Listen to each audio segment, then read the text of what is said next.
One of the joys of coming to Worcester, this is my third visit. You know, traveling, last week I was in Vancouver, British Columbia. I'm going to Maine, I'm coming back to Boston, I'm going to Oregon, traveling a lot. Going through the scareports, that's what I call them, and the endless questioning that I'm subjected to. Since I went to Iran in September of last year, just a year ago, every single time I've gone to a U.S. airport, I've been held for secondary questioning. As you can see, I'm a very dangerous looking person. I'm surprised you're all not like quaking in your boots. I'm such an imposing figure, right? And you know, so to endure that, the humiliations by these semi-literate TSA officers. You know what TSA stands for? Thousands Standing Around. It's a jobs program for retired military and cops and fire people who, you know, don't know the difference between Iraq and Iran.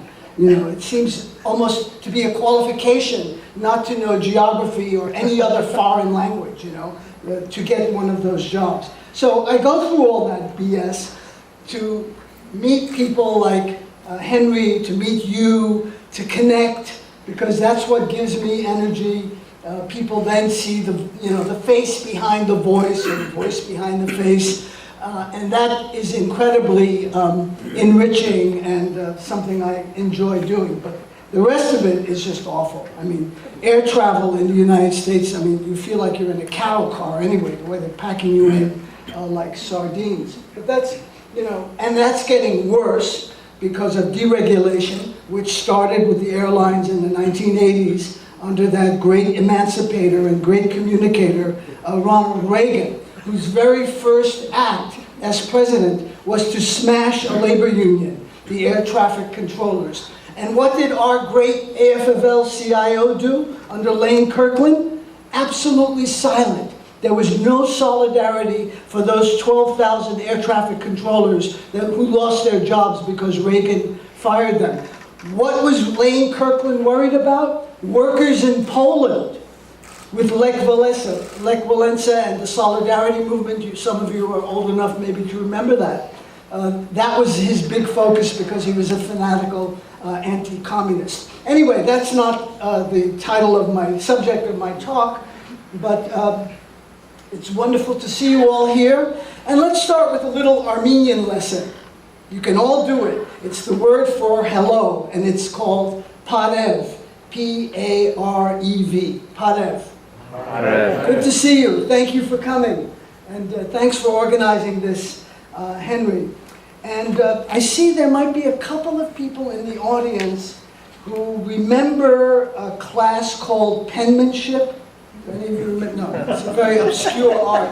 It's about writing clearly. The reason I make this kind of joke is that whenever I hand out a sign-up sheet, so I can connect with you, I can't read 3/4 of the addresses when I get back to Boulder. So if you could write very clearly your name and your email in particular, so we can keep in touch, I'd be very much appreciative. You don't have to worry about my sharing this with the NSA or the FBI because they already have all your information, so you're safe. So I'm going to start over here, and here's a pen, and if you'll take that. If you don't feel obligated to sign up.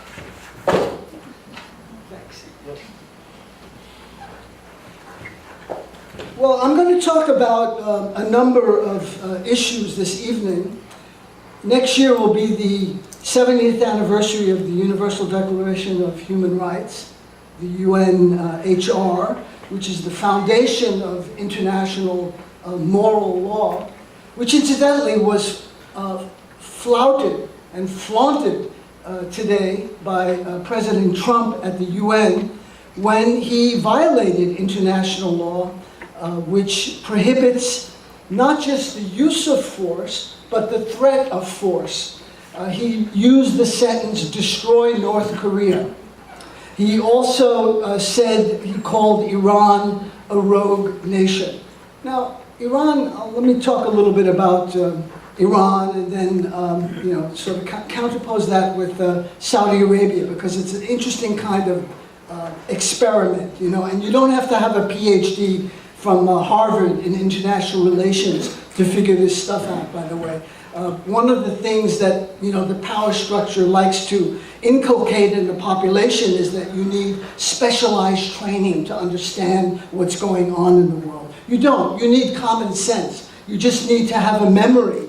You need to have, resistance to amnesia, because we live in the USA, as Gore Vidal says, the United States of amnesia, where everything is forgotten and very little is retained. Now, Trump called Iran a rogue nation. Okay, let's say it's a rogue nation. All right, we'll grant him that.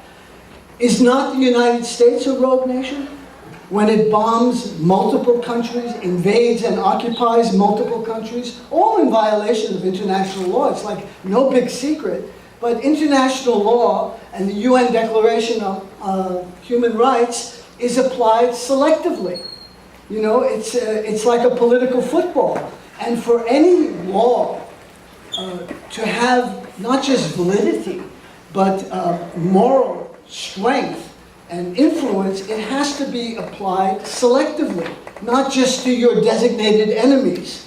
So let's take, Iran, for example. I've been there multiple times. I speak a little bit of Farsi, so I can kind of get around. There are lots of problems, internal problems in Iran. It is, a mullahocracy. It's run by mullahs. It's a sectarian state. Yes, all those things are true. Let's compare it to Saudi Arabia, for example, where women cannot drive.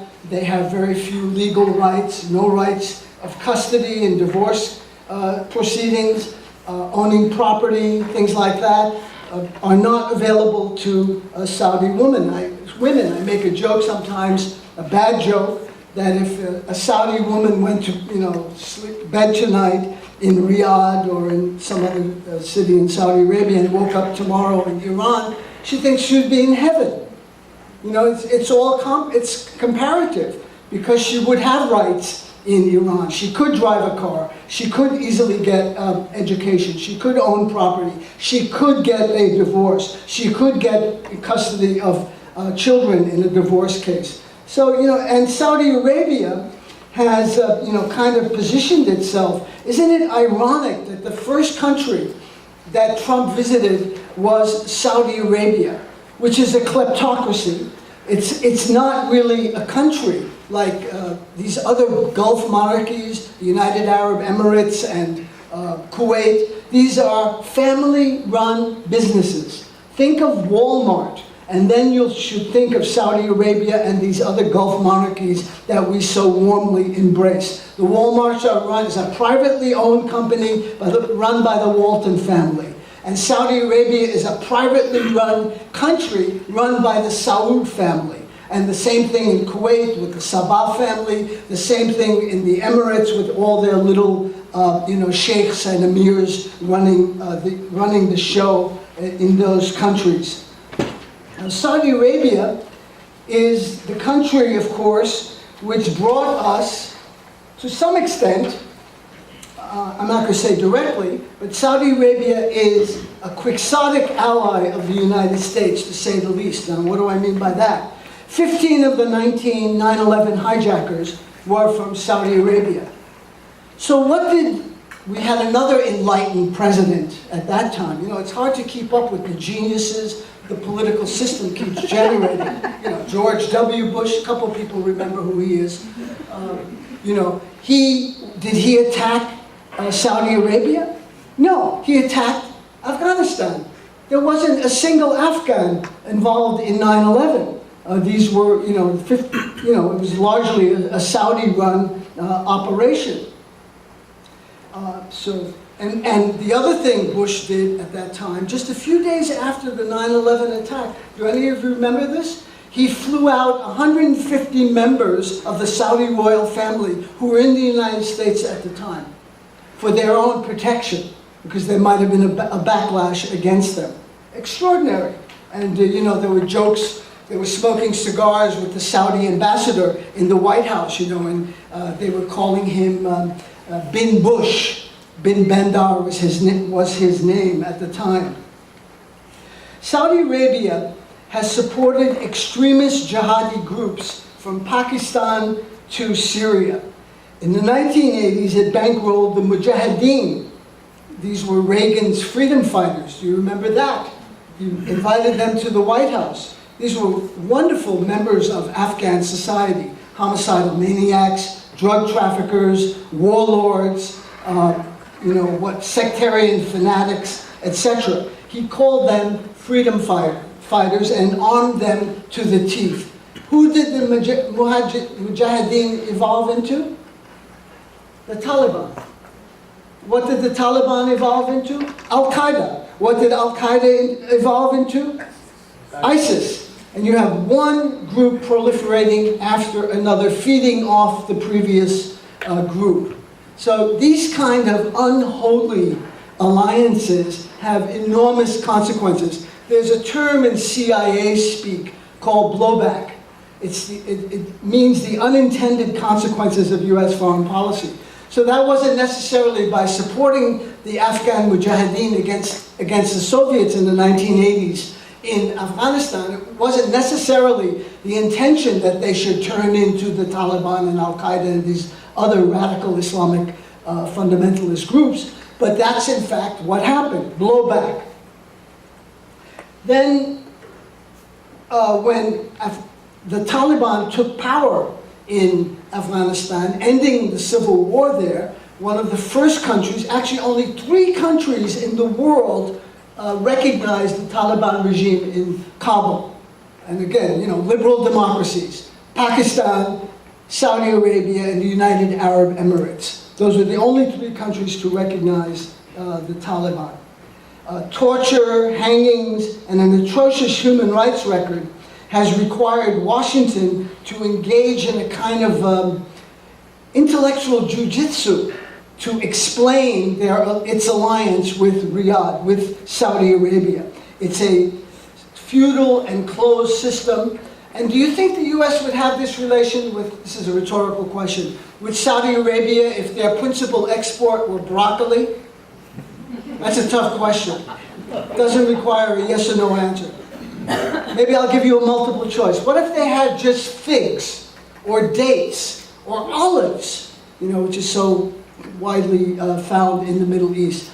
Do you think the US would have this intimate relationship with Saudi Arabia? You have to ask yourself that question. Franklin D. Roosevelt answered that question in 1945 when he met with the then autocratic king of Saudi Arabia, Ibn Saud, on a US destroyer, the Quincy, in the Suez Canal, and that's where the Faustian bargain was struck.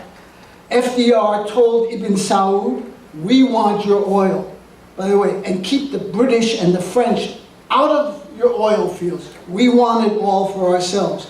And Ibn Saud said, the king of Saudi Arabia, "Well, what do I get, dude?"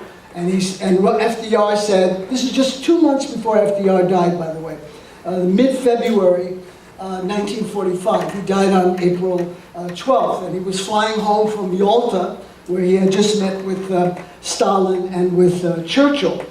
And what did Ibn Saud get in return for giving access to US oil corporations? Absolute guarantee of protection from Washington. Washington would use its military might to protect the Saudi regime. That's the Faustian bargain that was struck in 1945, which has had extremely negative effects rippling down through the decades. And it continues today. Do you remember when Trump went to, I was going to say Reagan, but they're kind of interchangeable. When Trump went to Saudi Arabia, his first visit, they did that insane sword dance. Did you see that? I mean, this is like Saturday Night Live stuff. I mean, Tina Fey and Alec Baldwin should get a hold of this material and just, use it, or John Oliver or Stephen Colbert, who are the real political analysts, by the way, for the young people in the audience, who you can trust, who you can depend on, who cut through a lot of the propaganda and the crap that's churned out by, Martha Raddatz and David Muir and all the other overpaid gas bags who compete for the best air on the air. I mean, they're full of hot air. These, pundits who, opine without any evidence whatsoever. They're just giving freely of their opinion without support, without any supporting evidence. And and what is Saudi Arabia? Let's just stay on this, because this is a human rights crisis. There are multiple human rights crises going on right now, and I'll touch upon a couple of the others. But perhaps none can, it's hard to measure suffering. But what's going on in Yemen is just an enormous tragedy, which Saudi Arabia is largely responsible for. It is bombing Yemen indiscriminately, causing tens of thousands of casualties, thousands of Yemeni deaths, and also and Yemen, by the way, is the poorest of 22 Arab countries. It doesn't have oil, it doesn't have any resources, and it also has the dubious distinction of perhaps being the first country in the world to run out of fresh water. Their freshwater supplies are dwindling. It's a very serious issue, and as climate change accelerates, as temperatures go higher and higher. Last summer in Baghdad, it was 54 degrees centigrade. That's 128 degrees Fahrenheit. And same thing in Kuwait and also in Pakistan and India, extremely high temperatures. And so water evaporates. It's harder and harder to conserve water and to keep it with those kinds of daytime temperatures. Now, Yemen is on the brink of famine. The Saudi war and blockade has caused a horrific cholera outbreak with almost 1 million children at risk. So this is a huge humanitarian issue, which, if we had a functioning, I hate to say, regime in Washington, would be paying attention to, rather than focusing on, generating a war talk about North Korea, war talk about Iran, and putting the reins on Saudi Arabia, because this simply could not happen without U.S. acquiescence. Technically, the Saudi war on Yemen could not happen without the U.S. supplying the Saudi jet planes and bombers with in-flight air fuel, as well as munitions. And by the way, Britain also sells billions of dollars of weapons to the Saudis, but we're number one when it comes to weapons sales. You could all stand proudly as Americans in the world. We spend more, we're number one in weapons sales, and we ourselves spend more than the 9 next biggest countries combined on weaponry. These are not small countries, right? I mean, Germany, China, India, France, Korea, Japan, all of those countries combined do not equal what the U.S. spends on armaments. Now, why would I bring that up on the campus? Well, I think you've got, you pay tuition here. There's more and more student debt. In fact, it's $1.3 trillion. There's no money in Washington to send to state state government budgets for education. In fact, that money is being withdrawn. It's being reduced. And so we're creating a generation of debtors, and which is going to inhibit a lot of the options that students have when they graduate because of this debt situation. There's plenty of money out there. It's the choices that the political elites make in Washington as to where that money goes. And right now, it's going hugely into the military-industrial complex. It's not going into the education, it's not going into the environment, it's not going into providing health care for everyone, regardless of their situation, universal single-payer health care. It's not going to any of those things which we really need, which a society needs to flourish, to enrich itself. It needs to have a healthy population. I like to flip, the Trump slogan, which he stole from Reagan, by the way, making America great again, to make America healthy again. We have infant mortality rates that are, exceeded by very few other countries, very few other industrialized countries. Slovenia, where Melania Trump is from, has index after health index exceeds the United States. I mean, it's a scandal that that kind of money is being wasted, because what should be a human right, and again, FDR talked about this in his 1944 State of the Union address. He said that the right to health care is a human right. It cannot be denied. And that's what, of course, is going on. It has become commodified. In fact, if you want to really read a radical speech, you have to go back in American history, although you can, hear some of maybe Jill Stein or Bernie Sanders' comments. But if you go back to Roosevelt's State of the Union address, 1944, it's stunning in what it proposes. Let me just read to you a couple of the things. As rights, the right to a useful and remunerative job, the right to earn enough to provide adequate food and clothing and recreation, the right of every farmer to raise and sell his products at a return which will give him and his family a decent living, the right of every businessman or woman, large and small, to trade in an atmosphere of freedom from unfair competition and domination by monopolies, the right of every family to a decent home, the right to adequate medical care and the opportunity to achieve and enjoy good health, the right to adequate protection from the economic fears of old age, sickness, accident, and unemployment, and finally, the right to a good education.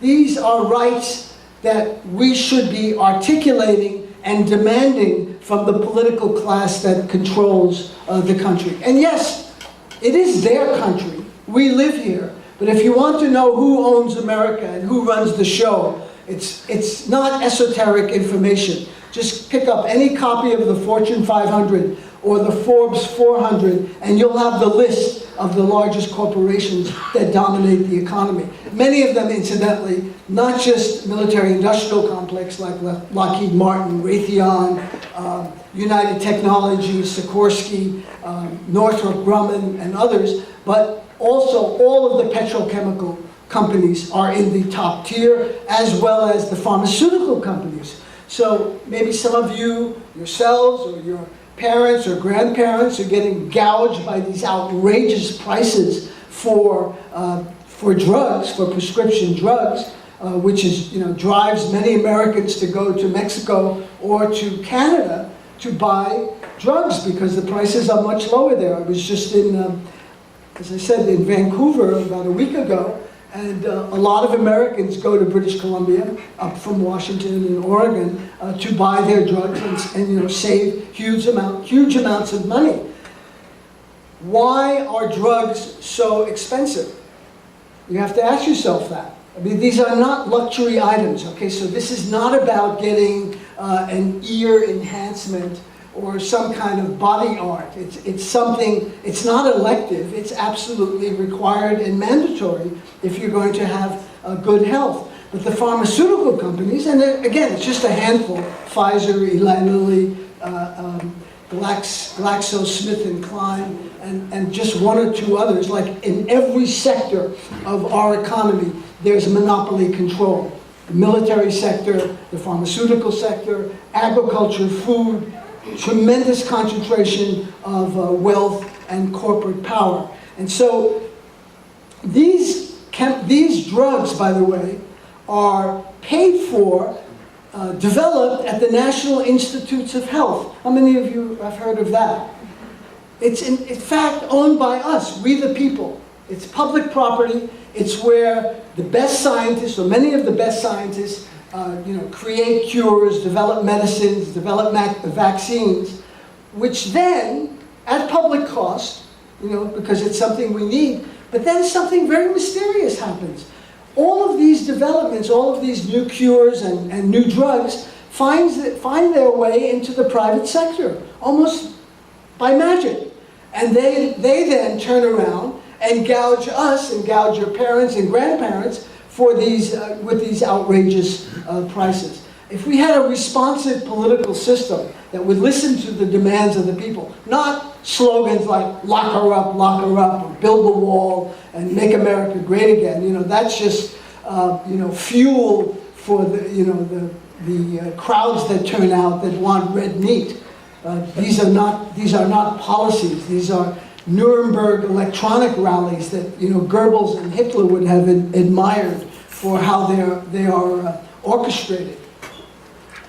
So we don't really even have genuine capitalism in the country. It's more like state-supported, publicly supported capitalism. That would be a much better way to describe it. For example, you all think the internet was invented by Paul Allen and Bill Gates in some carriage house in Palo Alto or Sunnyvale. That's the mythology, right? The internet was invented by you.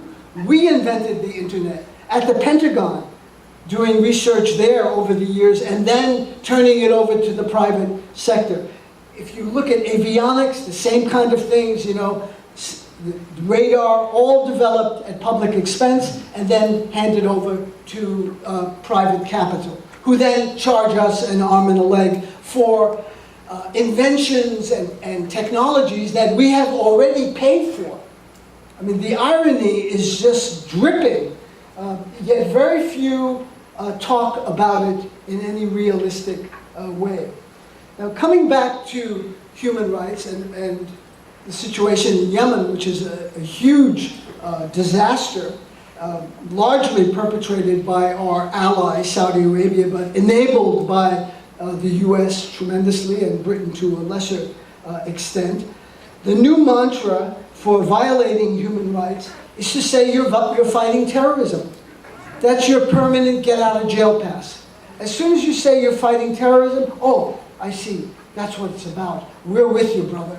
We went through 9/11, we got to support you. So what does Erdogan in Turkey, the dictator of Turkey, say? The new authoritarian, there's not a new authoritarian leader, but he's been in power since 2002. When the Kurdish people who have been oppressed inside of Turkey for decades rise up and demand more rights guaranteed to them by the Universal Declaration of Human Rights, by the way. They're not calling for anything radically different from that. Erdogan says, hey, they're terrorists. They're with ISIS. They're with Al-Qaeda. And that, kind of gets him off the hook. The same thing in India, a country from which I am banned, incidentally, because of my journalism. It's now been 7 years since I cannot go to India. There's a fanatical Hindu fundamentalist in charge of India. His name is Narendra Modi. He's presided as a chief minister of Gujarat state in a massacre of over 2,000 Muslims earlier in the 2000s. Since he's been prime minister of India, a number of Muslims have been attacked. There was a massacre in Muzaffarnagar. Muslims have been lynched, beaten. Christian churches have been attacked. Christians have been attacked. Non-Hindu minorities are under threat. And what is Modi's explanation for what's going on? These are terrorists. The poorest of the poor, the Dalits, for example, the untouchables, they have taken up arms against the Indian state, wanting independence and a sense of dignity and self-respect. They are called terrorists. The same thing in Kashmir, which is overwhelmingly Muslim. They want independence from India, which has been occupying Kashmir since 1947. It is the most densely militarized zone on the face of the earth. There are 600,000 Indian security forces in Kashmir, which is much smaller than the state of Massachusetts, incidentally. And people, guess what? They don't like being occupied. They don't appreciate that. They don't appreciate being stopped at roadblocks, being searched, being asked for IDs, having their homes broken into in the middle of the night, having their male family members taken off. Many of them disappeared. When I was reporting in Kashmir, I learned a couple of new phrases in English that I had never heard before, and people had to explain to me what they were. One was custodial deaths. Custodial deaths, what's that mean? It means state security forces arrest you and you mysteriously disappear in the system, never to be heard from again. The other thing that I picked up in another English word, which is used in Indian languages actually, so is encounter, where the Indian security forces would plant evidence on suspected militants and then say, look, you know, they're terrorists, here's their guns, you know, here's their letters from bin Laden with, you know, orders. Like someone would carry a letter from bin Laden in their pocket just by chance, you know, and it would be found just by chance. That kind of manufactured terror is what states are doing around the world. There's an example of that going on right now in Myanmar, the former Burma, where the 1.1 million Muslim minority, they're called Rohingya, are being persecuted. Almost half of them have been driven into incredibly impoverished Bangladesh by a woman who is largely lionized and admired in the West by, you know, the liberal class, Aung San Suu Kyi, who won the Nobel Prize a few years ago. A great hero welcomed by Obama into the White House, who is not lifting a finger to prevent the mass atrocities being carried out by the largely Buddhist military forces in Myanmar, in the former Burma, driving out the Rohingya minority, torching their villages, raping women, massive human rights violations. The UN Secretary General just the other day said that this is a classic case of ethnic cleansing. That's, I think, a kind of euphemism for genocide, because one of the definitions of genocide is targeting a particular community, and this community is being targeted for extermination. They're being driven out of the country against their will, and they basically have no rights, because under the Myanmar constitution, they were never granted citizenship. And Aung San Suu Kyi, who's got to know better, she's got to know the reality of this, she's not a stupid woman, says that they're really Bengalis. They're not from this country. They're from, you know, outside of Myanmar.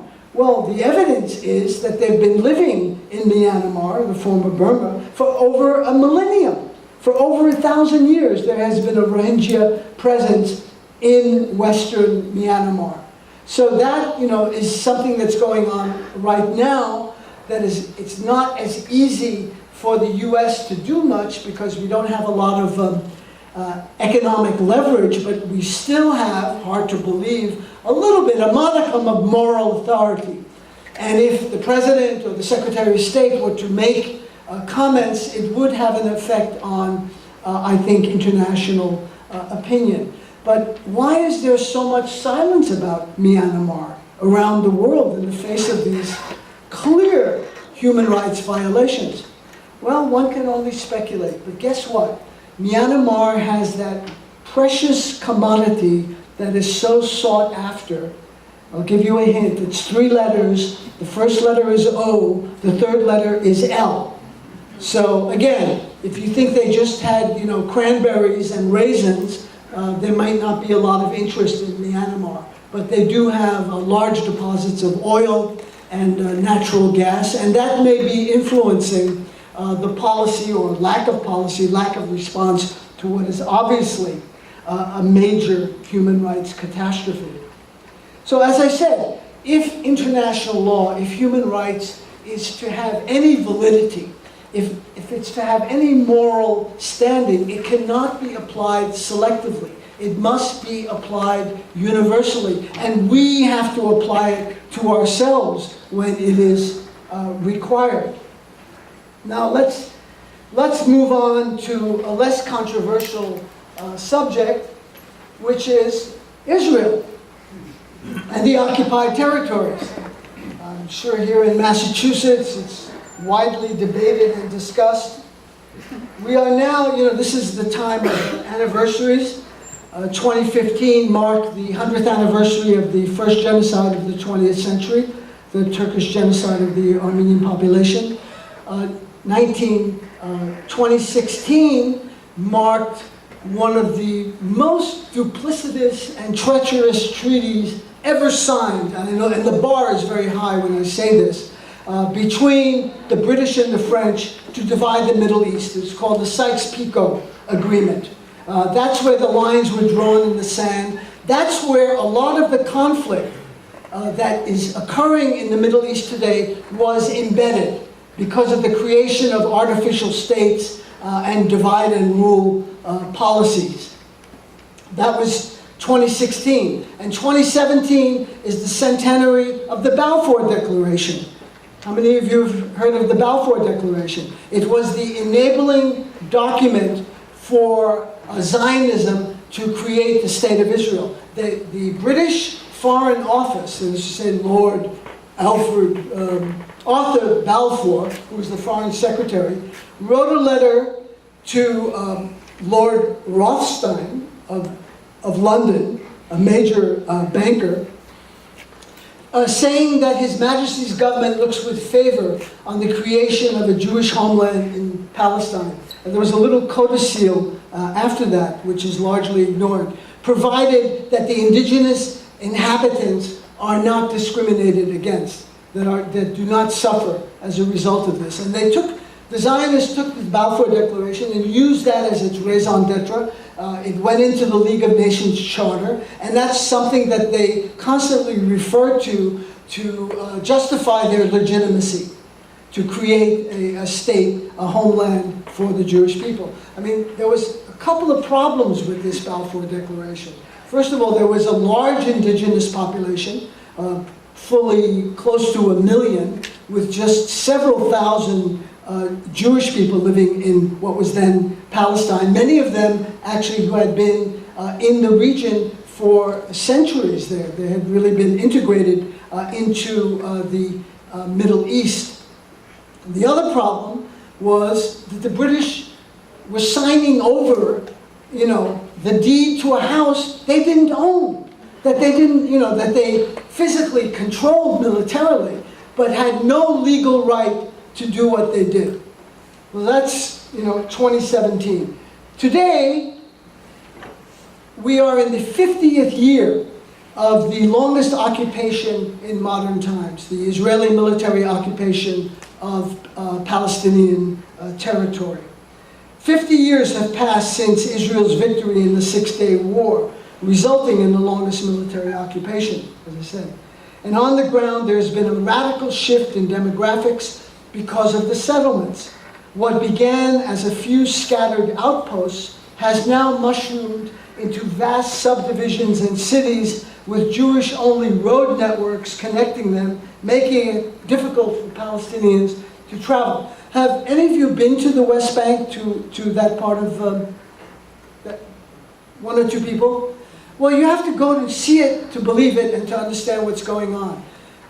Let's say across the street, there is this incredible subdivision. It looks like you think you're in San Diego. There's tennis courts, recreation centers, community centers, swimming pools, beautifully landscaped gardens, wonderful housing, etc. And on this side, and lots of water. So you have green grass over there. And on this side, you have, where the Palestinians are, you have substandard housing, not enough water, no social services to speak of. That reality for most Americans has been largely hidden because of the corporate control media, which repeats the same shibboleths that are generated by president after president. By the way, this is a totally non-partisan issue when it comes to the Middle East, whether it's Obama or Clinton or Bush, or the first Bush, or Trump, or Reagan, or Carter, whoever the president might be. There is very little daylight among any of them in terms of justice for the Palestinians. Even if you say that, it's considered controversial that these people should have rights. The indigenous population of Palestine should have at least equal rights to the population that largely comes from Brooklyn, incidentally, in the United States and Canada and France and other countries who have moved there to displace them. A lot of people don't know what the Oslo Accords were. It was, greatly celebrated here as, the greatest thing since sliced bread and, the invention of ice cream. The Oslo Accords were a kind of Versailles Treaty for the Palestinians, in which they capitulated their rights, many of their rights, and Palestine, what was left of it, the West Bank, was cut into 3 different zones. The largest zone is Area C, which is where almost all the settlements are. There's 600,000 Jewish settlers in this particular zone, and it has total Israeli control. There is no Palestinian sovereignty on 60% of the West Bank. So what was supposed to be, an independent, viable Palestinian state at some point has turned into a Bantustan. And the silence around this is pretty annoying, I must say, to me. I mean, I'm privileged, I'm not living there, but it's got to rankle people in the region, people who live there, who feel their basic rights have been ignored, have been tossed overboard, because who knows, Western guilt over the Holocaust, and so, Israel is granted all kinds of, abilities to violate human rights and international law. And this issue of Palestine, as Edward Said, I've got actually a couple of books there with Said, one's called The Pen and the Sword. He says, Palestine is a thankless cause, one in which you truly serve, you get nothing back but opprobrium, abuse, and ostracism. Palestine is the cruelest, most difficult cause to uphold, not because it is unjust, but because it is just and yet dangerous to speak about honestly and concretely. How many friends avoid the subject? How many colleagues, he's an academic, right? How many colleagues want none of Palestine's controversy? How many bien-pensant liberals have time for Bosnia and Chechnya and Somalia and Rwanda and South Africa and Nicaragua and Vietnam and human and civil rights everywhere on earth, but not for Palestine and not for Palestinians? Edward Said, who's perhaps the most eloquent voice that Palestinians had, passed away in 2003.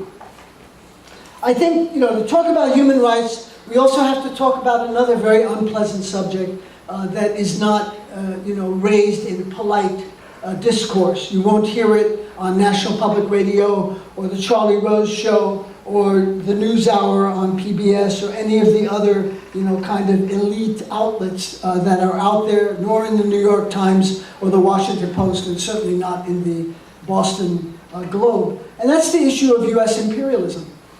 Imperialism is a term used for other countries and other histories, not for us. We are the exceptional nation, as Trump and Obama and others before him have proclaimed over and over again. Madeleine Albright went so far as to say that the United States is the indispensable nation, and when she was asked to clarify what she meant by indispensable, she said, and I'm quoting, "We can see farther into the future." So they have this kind of extraterrestrial powers here, ESP, that they're able to see in the future to justify their position. There was an Austrian sociologist, Joseph Schumpeter, who wrote an essay called The Sociology of Imperialisms. I'm going to read you just this one short paragraph, and every time you hear the word Rome or Roman, just insert United States or American, and I think you'll get the drift. There was no corner of the world where some interest was not alleged to be in danger or under actual attack. If the interests were not Roman, they were of Rome's allies. And if Rome had no allies, well then allies would be invented. When it was utterly impossible to do that, then it was the national honor that was insulted. The fight was always invested with an aura of legality. Rome was always being attacked by evil-minded neighbors. The whole world was pervaded by a host of enemies, and it was Rome's duty to guard against their aggressive designs. And I think, if you think about, U.S. foreign policy, I think you have to attach the word imperialism and the adjective US or American before it. Imperial systems are sustained not only through violence, because we have the largest military in the world, or its threat, but through a network of client states and dependent regimes as well. So the US has a whole network of allies that can be used for different services. If things get really hot, then of course the US military will directly intervene. But when local things can be solved by the local representatives of the empire, then they will do that. There's some terrific books about this, which I doubt are being taught, on this campus or elsewhere. Frantz Fanon, The Wretched of the Earth. Well, it is being taught. I think, Henry, you've used it in your classes. Aimé Césaire, another anti-colonial, anti-imperialist. Amilcar Cabral. Ngugi wa Thiong'o of Kenya, who's written a very important book called Decolonizing the Mind. We all think we're independent and we're smart and we're cool, we're US people and we can see through the propaganda. We too are saturated with propaganda, and we need to deconstruct these, the torrent of lies and prevarications and mendacities that keep flowing from officialdom and then are regurgitated through the corporate control media. That book is very, very important to get a hold of as well. And Chomsky, of course, as was mentioned in the introduction, probably our greatest public intellectual, has been assiduously, demarcating the parameters of US imperialism and the propaganda system that props it up, that makes it all possible and palatable for us, because otherwise it would be difficult to pull off. If we were going into countries to steal their resources, you might have second thoughts about supporting the policy, or even wanting your son or daughter or grandson or granddaughter or you yourself to join the military, when you realize that you're actually the muscle, a front for US capitalist corporations that want to make more and more money, and so want to extract more and more iron ore, bauxite, copper, aluminum, oil, natural gas, you name the resource. The US military is often there trying to extract it, or at least to protect it. And so imperial systems are sustained not only through violence or threat, but through this network of clients. Now we see Sisi in Egypt, Netanyahu in Israel. Erdogan allows a huge military base to be used inside of Turkey, even though he's committing massive crimes, indisputably massive crimes against humanity and the Turkish population. 150,000 civil servants, judges, lawyers, public state attorneys have lost their jobs. Fired by Erdogan because of their supposed involvement in a coup in July of 2016.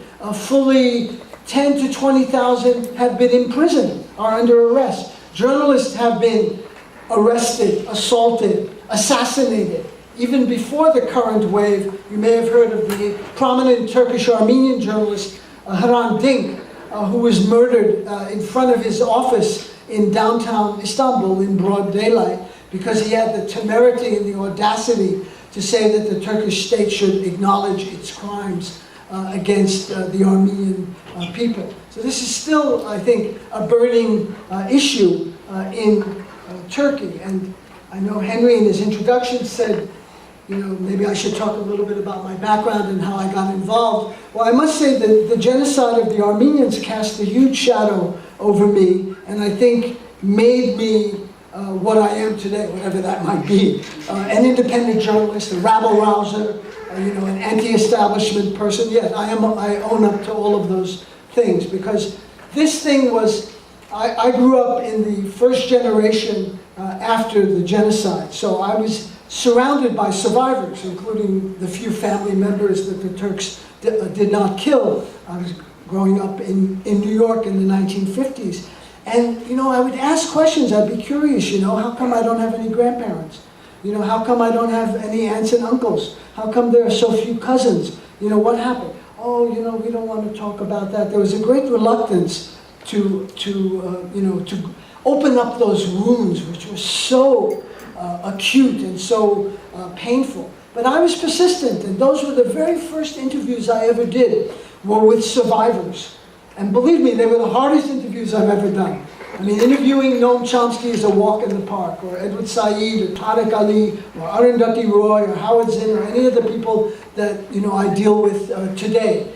To talk to, you know, people firsthand, you know, to see tears coming up in their eyes, you know, in their eyes, it makes me choke up. And to talk to your mother, you know, and because she was the lone survivor of a family of 25. She lost 3 brothers directly, 1 indirectly. Her parents were murdered. I mean, all of that was in the family closet, and I wanted to know what happened. And that brought to me the importance of knowing and understanding history.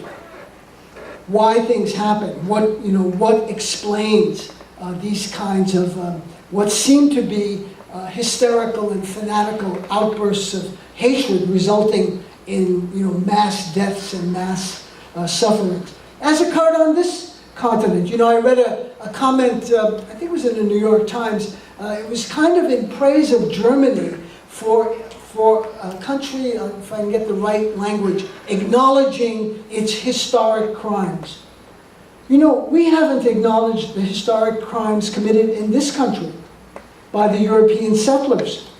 There's never been an owning up to that. There's a Holocaust museum in Washington, D.C. on the Mall.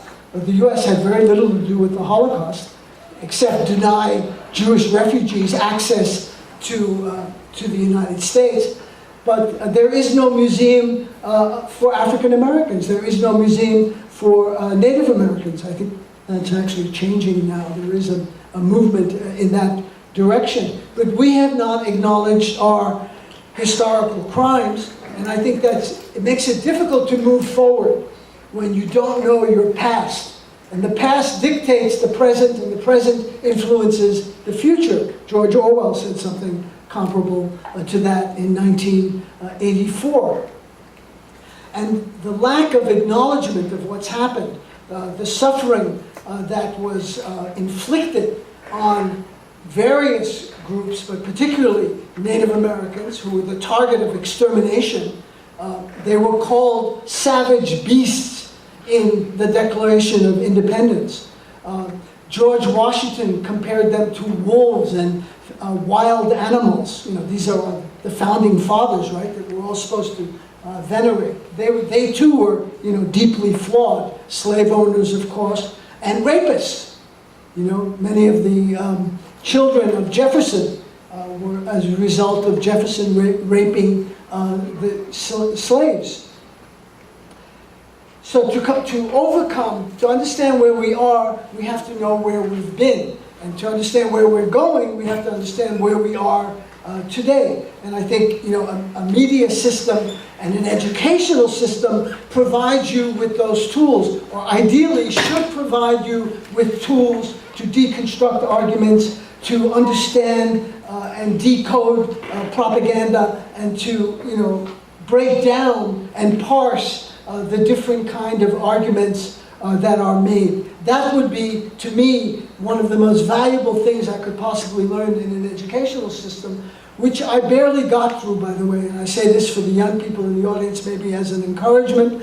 I barely graduated from high school. I had to go to summer school to make up some courses, you know, so I'm not, I don't have credentials. I'm doing what I'm doing totally, you know, as a kind of radical, wild-eyed idea I had to start a weekly radio show because I wanted to get radical ideas and progressive ideas out to a larger audience. And I remember my brother, Barsamian, he said, "You mean you're going to try and make money doing that?" He lived in Jersey for a long time. You know, who's going to pay for that? You're never going to make any money, David. Do something smart with your brains. You know, you got some brains. Do something you can use. Use your brains. No one's going to pay you for a program they just heard for free on the radio. And no one encouraged me to do what I did. Actually, they all said, well, you have no capital, who's going to listen? How are you going to do the programs? You don't have a studio, yada, yada, yada. All kinds of obstacles. But, we have to, in the words of the greatest philosopher of the 20th century, Muhammad Ali, the boxer, the world champion, he said, float like a butterfly, but sting like a bee. So we have to be very agile. We have to be very spry and nimble.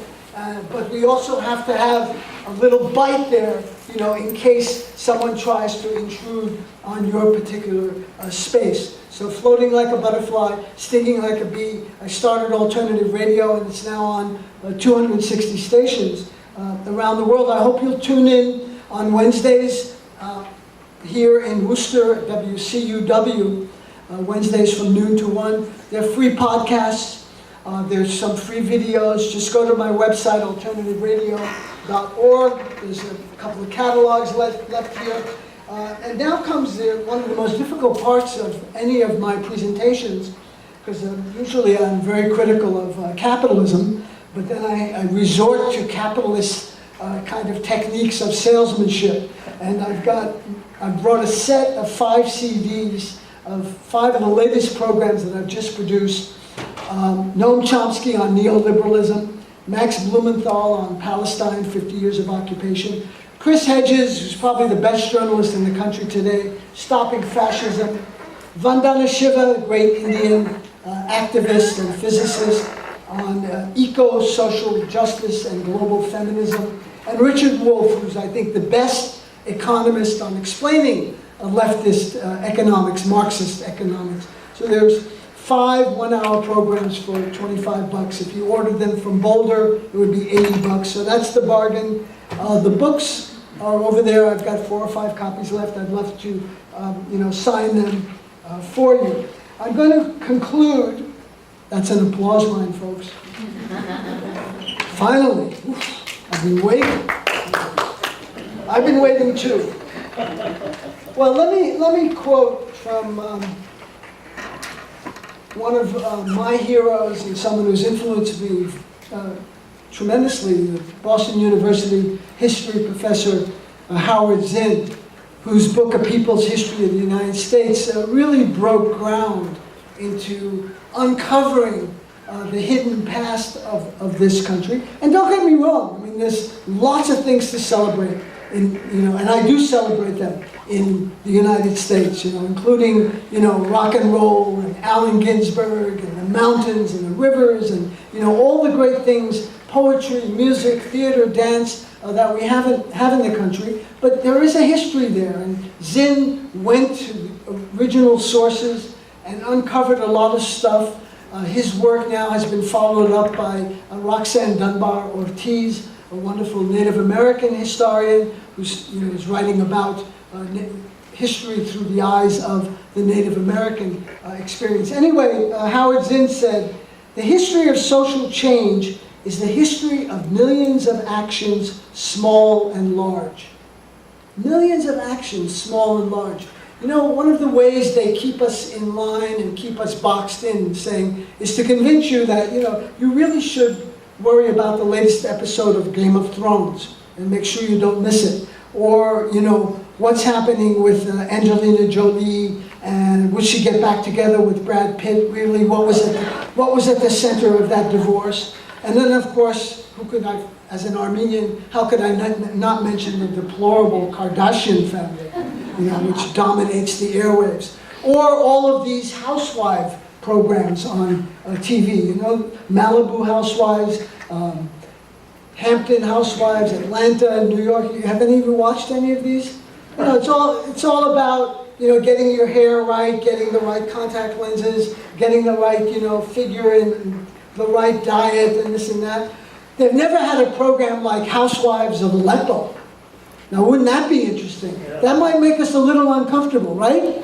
Or Housewives of Fallujah, or Housewives of Anjar, other places in the Middle East. That might make us a little uncomfortable. So let's stay with, that kind of frivolity. So, small acts, that's what Zinn talked about. You know, we all want to change the world. It's a lofty goal, but it's kind of hard to do by yourself. But collectively, we can move mountains. And that, historically, that's how change has happened. I mean, there might be a charismatic leader who comes along like Martin Luther King Jr. or Mahatma Gandhi in India, you know, to lead a freedom struggle. But there were millions of people behind them, doing the work, knocking on doors, making the phone calls, organizing boycotts and demonstrations. So that's, you know, that's how social change happens. It happens poco a poco. It happens step by step, not, you know, overnight. It requires solidarity. It requires coming together, finding common ground. You know, we're particularly on the left, this has been a terminal affliction of leftist parties in the United States and their kind of, you know, drive for purity, you know. I can't talk to that person because, you know, she's a Yankee fan. Whoa! So you know, you're out the window. You know, this person thinks Trotsky was right. Oh, can't talk to her. This person thinks, you know, the Nicaraguan Sandinistas were, you know, an admirable group or whatever. Can't talk to that. You know, pretty soon there's nobody left. You know, we've cut everybody out. The possibility of bridge building is then eliminated because of this race, this false race to purity and ideological conformity. Of course we're going to have differences. The important thing is to find common ground. On this campus, do you think it should be tuition free? Could I get students to get behind something like that? Or do you think it's okay to pay $10,000 a year, go into debt? You know, I'm asking you. I think I can get you to do that. It would be something that you could all find common ground around. So change happens, people coming together at critical points to create people power, to create movements. And about, actually, there's a wonderful US philosopher and writer, he's dead now unfortunately, his name is Neil Postman. He wrote a very important book called Amusing Ourselves to Death. In the 1970s and 80s, he saw what was happening to US culture. That television was hijacking our optic nerves. That television, commercial television in particular, was taking over our brains and saturating us with, you know, images. This is what he wrote. When a population becomes distracted by trivia, when cultural life is redefined as a perpetual round of entertainments, when serious public conversation becomes a form of baby talk, when in short a people become an audience and their public business a vaudeville act, then a nation finds itself at risk. And we are at that point today as a nation at risk. That allows for someone who's an obvious charlatan such as Donald Trump, to get 62 million votes. I mean, that's very sobering. This is not someone, you know, who just got a few thousand votes. 62 million of our fellow citizens put this guy in the White House. There's the marginalization of dissent. There's the celebrity-itis. Who got the latest Hollywood divorce? What about this movie? What about this scandal? You know, sex always sells. We've become a tabloid civilization where we focus on the frolics and the shortcomings of the rich and famous. You know, what's happening in Palm Springs or West Palm Beach at these mega mansions and McMansions and the like. So, we are narcotized as a people. We have to break through that numbness to create, you know, a viable society. So I'm getting the timeout sign. I could read you a poem in Urdu by Faiz Ahmed Faiz, but there's no time for that. I'm going to close with a radical American voice you should all know and honor, Frederick Douglass. He made these comments in 1857, August 4th to be exact. He said, "If there's no struggle, there is no progress. Those who profess to favor freedom and yet deprecate agitation are humans who want crops without plowing the ground. They want rain without thunder and lightning. They want the ocean without the roar of its mighty waters. The struggle may be a moral one, or it may be a physical one, or it may be both moral and physical, but it must be a struggle. Power concedes nothing without a demand. It never has, and it never will. Thank you very much.